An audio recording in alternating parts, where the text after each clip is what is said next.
Vous sentez cette anxiété, ce vide qui ne part pas, peu importe ce que vous faites.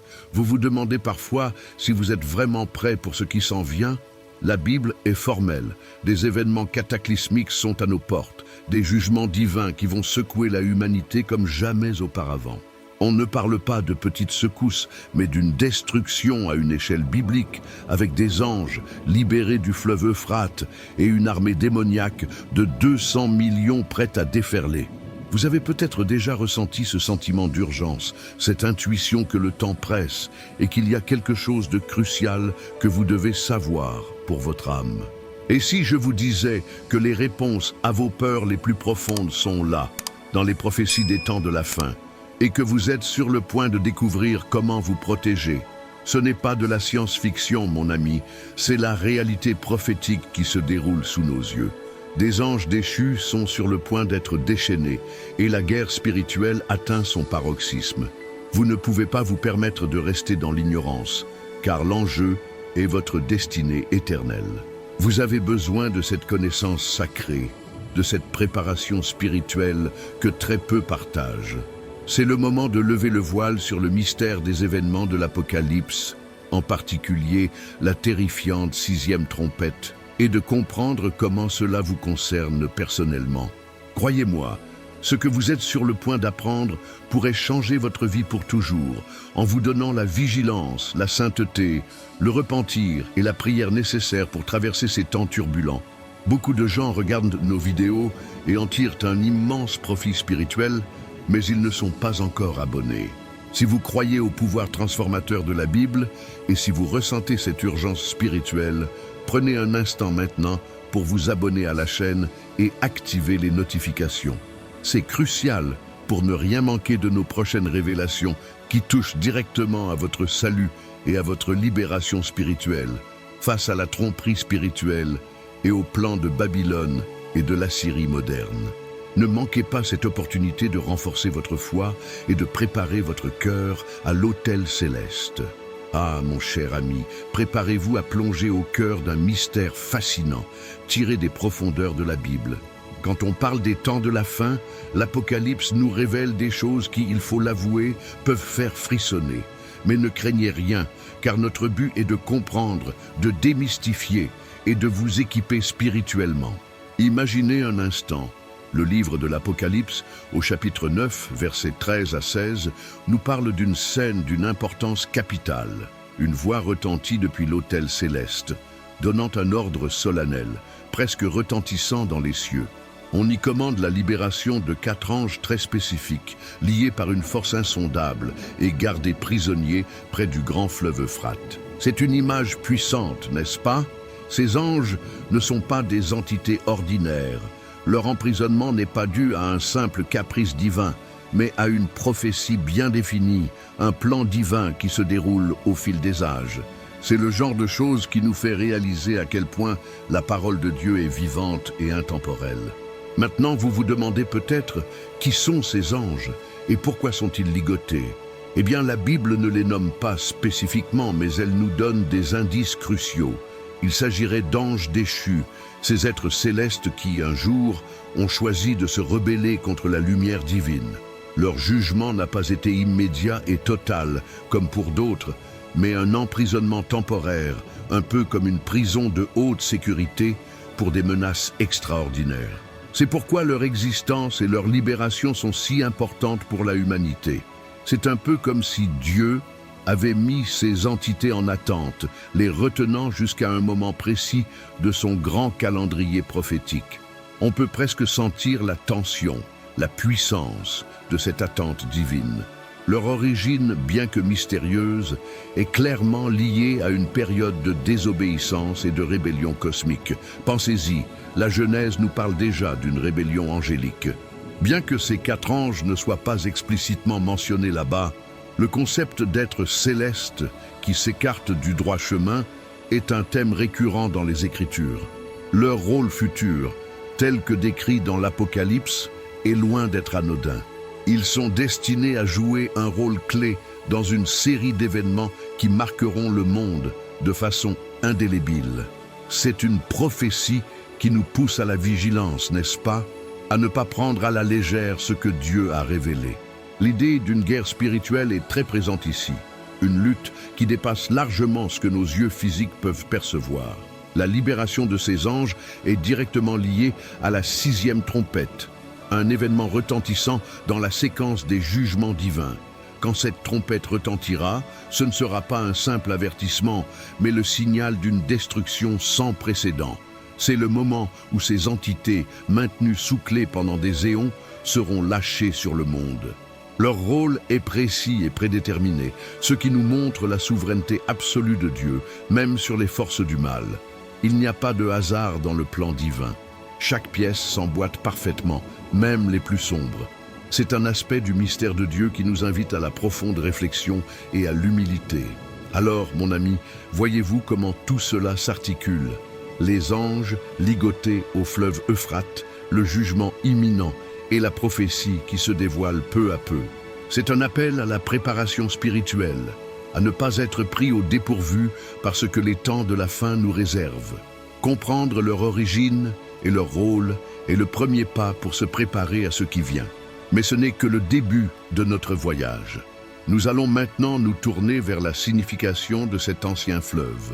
Mon cher compagnon de route spirituelle, si l'on a parlé de ces anges singuliers, il est maintenant essentiel de se pencher sur le lieu de leur emprisonnement. Le fleuve Euphrate, ce n'est pas n'importe quel cours d'eau, voyez-vous. Loin de là, sa mention dans la prophétie de l'Apocalypse n'est absolument pas fortuite. C'est un fleuve chargé d'histoire, de symbolisme et d'une signification spirituelle qui remonte aux origines même de la humanité. Pour comprendre pourquoi ces anges déchus y sont ligotés, il faut faire un petit détour par la Bible, dès la Genèse. Saviez-vous que l'Euphrate était l'un des 4 fleuves qui s'écoulaient du Jardin d'Éden, Genèse 2, 14? C'est incroyable, n'est-ce pas? Un lieu de paradis, et pourtant, il est aussi associé à des événements de jugement et de destruction future. Historiquement, le fleuve Euphrate a été le berceau de civilisations puissantes et souvent antagonistes à Dieu. Pensez à Babylone, à la Syrie, ces empires qui, à travers les âges, se sont opposés au dessein divin. Ce n'est pas une coïncidence si de grandes batailles spirituelles et physiques ont eu lieu sur ces rives ou à proximité. Le fleuve a souvent servi de frontière naturelle, de ligne de démarcation entre des peuples, des idéologies et même des forces spirituelles. Il symbolise un point de contrôle divin, un barrage puissant qui a retenu des forces que l'on ne peut imaginer. Pour nous, c'est un rappel frappant que Dieu est souverain, même sur les plus grandes menaces qui pèsent sur notre monde. Son plan de libération ou de confinement est toujours parfait. Et bien sûr, le mystère s'épaissit. Pourquoi ces anges précisément là? Le fait qu'ils soient attachés au fleuve Euphrate suggère une barrière spirituelle, un confinement divin qui empêche leur pleine influence maléfique de se déverser sur le monde avant le temps prescrit. C'est un peu comme si le fleuve lui-même, dans sa dimension spirituelle, était une prison sur mesure pour ces entités. Cela nous montre la précision de la prophétie biblique qui ne laisse rien au hasard. Chaque détail a son poids, chaque lieu mentionné a sa raison d'être dans le grand plan de Dieu.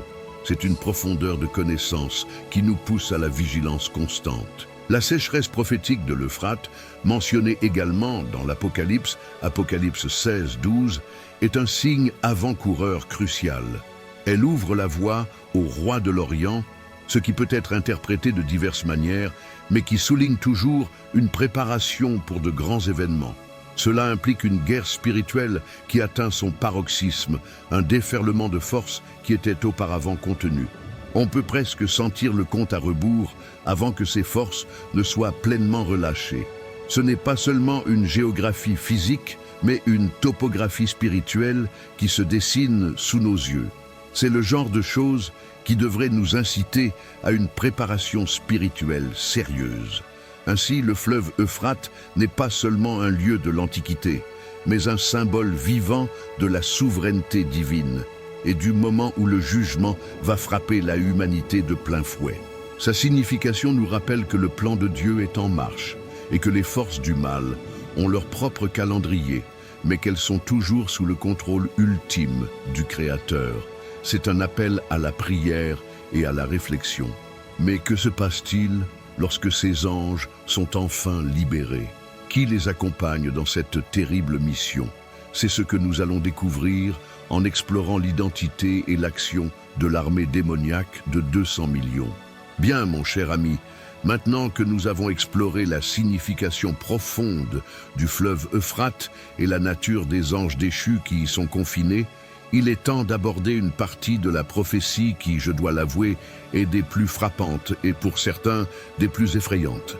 Il s'agit de l'armée démoniaque de 200 millions. Oui, vous avez bien entendu, 200 millions. Imaginez un instant une telle force, un nombre qui dépasse de loin tout ce que la humanité a jamais connu en termes de puissance militaire. L'Apocalypse, au chapitre 9, verset 16, nous donne ce chiffre colossal, nous faisant comprendre l'ampleur de la destruction qui est à venir.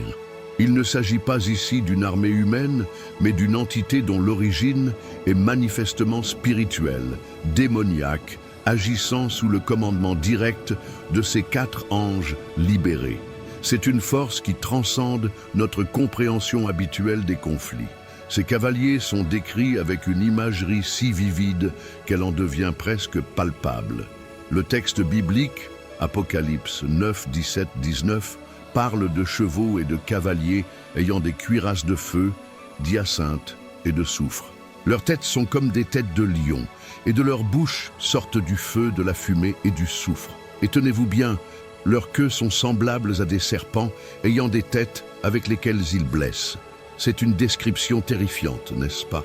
Cette description métaphorique souligne leur nature démoniaque et la cruauté de leur mission. Ils ne sont pas là pour conquérir un territoire, mais pour un jugement massif, une destruction à une échelle que l'esprit humain peine à concevoir. C'est la manifestation physique d'une guerre spirituelle intense qui éclate sur la terre. Leur mission est claire et effroyable, tuer le tiers de la humanité. C'est un chiffre qui donne le vertige et qui nous rappelle la gravité des temps de la fin. Cette armée démoniaque n'agit pas au hasard. Elle a un but précis, inscrit dans le plan divin, même si ses actions sont empreintes de mal. C'est un aspect du mystère de Dieu. Comment le mal peut-il, paradoxalement, servir les desseins du Très-Haut? C'est le genre de question qui nous pousse à la prière et à une profonde vigilance. Cette force représente un déchaînement de la colère divine, orchestré pour accomplir une partie du jugement prophétisé. Il est vital de ne pas minimiser la réalité de ces menaces spirituelles. Ce n'est pas une simple allégorie, mon ami. Bien que l'imagerie soit symbolique, l'impact de cette force sera bien réel et dévastateur. Les forces démoniaques agissent dans le monde physique, souvent de manière insidieuse, mais dans ce cas précis, leur action sera ouverte et manifeste. C'est une période où la tromperie spirituelle sera à son comble et où seuls ceux qui sont ancrés dans la Bible et qui pratiquent une sainteté authentique pourront espérer y voir clair. C'est un moment où l'appel au repentir sera plus urgent que jamais, car beaucoup ne comprendront pas la nature de ce qui se passe autour d'eux. Comprendre l'identité et l'action de cette armée démoniaque est crucial pour notre préparation spirituelle. Ce n'est pas pour nous effrayer, mais pour nous pousser à l'action, à nous rapprocher de Dieu et à comprendre sa parole. Cette vision du futur, bien que sombre, est un puissant catalyseur pour évaluer notre propre vie spirituelle. Mais quelle est la véritable portée de ces événements pour nous, ici et maintenant? Comment pouvons-nous appliquer ces enseignements à notre quotidien et nous préparer pour les temps de la fin? C'est ce que nous allons explorer dans notre prochaine discussion.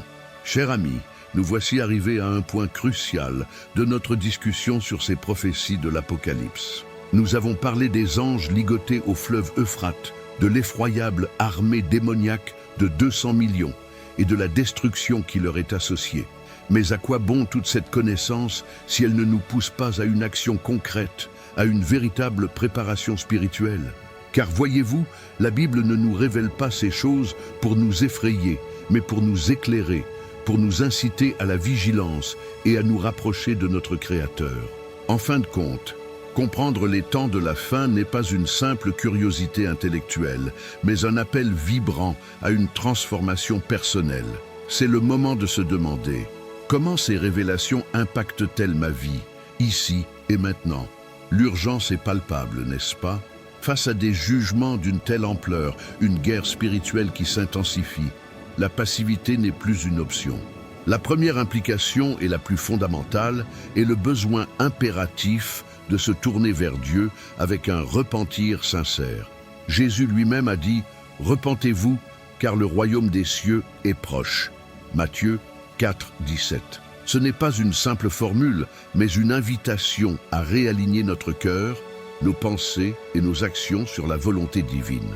Se repentir, c'est reconnaître nos erreurs et choisir de suivre le chemin de la sainteté, un chemin qui nous éloigne de la tromperie spirituelle si présente dans le monde. C'est comme nettoyer notre maison spirituelle pour qu'elle soit prête à accueillir la présence de Dieu. La prière devient notre respiration spirituelle, notre ligne directe avec l'autel céleste. Si vous vous demandez comment prier efficacement, souvenez-vous des paroles de Jésus dans Matthieu 6, 9, 13, le Notre Père. C'est un modèle parfait, couvrant la louange, la repentance, la demande et la dépendance. Prier, ce n'est pas seulement demander des choses, c'est aussi écouter, méditer la Bible et passer du temps de qualité avec le Seigneur. C'est une conversation intime avec le Père. Vous pouvez aussi lire les psaumes, qui sont de merveilleux exemples de prière sincère et profonde. Une vie de prière constante est notre bouclier contre les assauts de l'ennemi et notre ancre dans le tumulte des temps de la faim.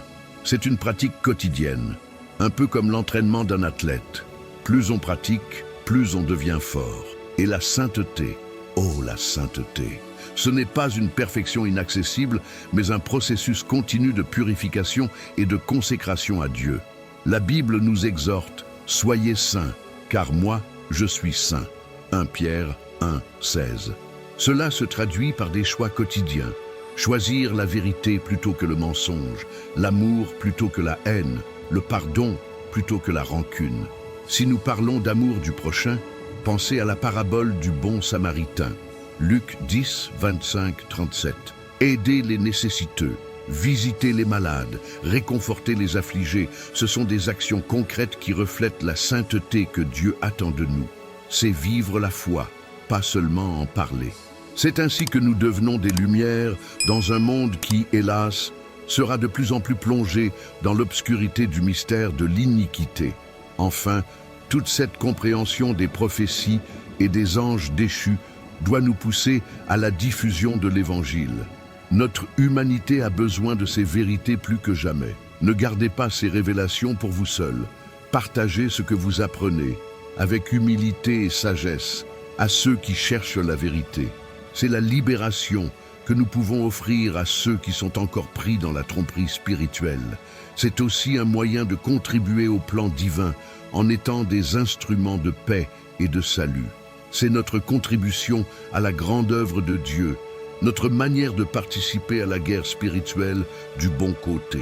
En vivant une vie de foi, nous devenons nous-mêmes des exemples vivants des enseignements de la Bible. Mon ami, la route est longue, mais elle est pleine de promesses pour ceux qui choisissent de marcher avec le Seigneur. Le fleuve Euphrate symbolise un point de non-retour pour certains, mais pour nous, c'est un rappel de la souveraineté de Dieu et de son plan parfait. L'heure n'est plus à l'hésitation. Ces révélations ne sont pas la fin de l'histoire, mais le début de votre propre préparation active.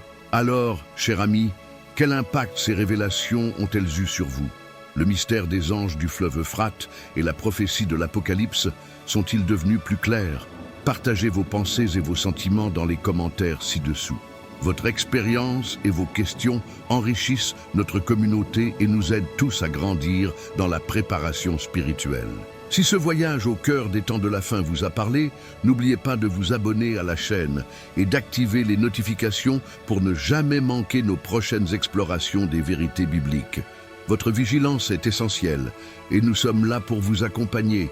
Et maintenant, pour continuer à approfondir votre foi, je vous invite à cliquer sur la vidéo qui apparaît à l'écran. C'est un pas de plus vers une compréhension plus profonde du plan divin, avec toute mon affection spirituelle entre ciel et terre.